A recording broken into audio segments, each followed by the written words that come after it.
and he was praying and waiting to go to a group of islands in the South Pacific called the New Hebrides Islands. And yeah, there's no general way to put this. They were cannibals, not a place I'd want to be, really. Not a place.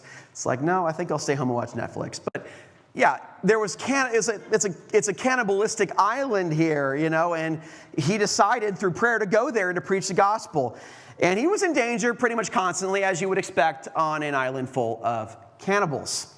Finally, on the island, he got to kind of make some relative peace with these people and started figuring out their language, their culture, and everything. But he had one little problem when he was translating the Bible. In their language, there was no word for trust. There was no word for faith. So he's trying to figure out, okay, how do I translate like faith into their language? How do I do this? You know, I mean, that's pretty much the key to the gospel is faith. So I got to figure out how to translate this word here. So one day he's sitting in his tent, you know, trying to just rack his brain on how to do this. One of the villagers came in and he's sitting on a chair.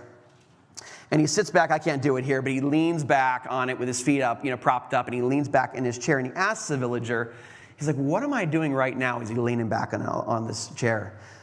The villager said, you are resting or placing your whole weight, in his language, upon that chair. You're resting and placing your whole weight. So they had a word for that. And so the way he translated John 3:16 was that God so loved the world that whoever rests his whole weight upon him will not perish, but have everlasting life.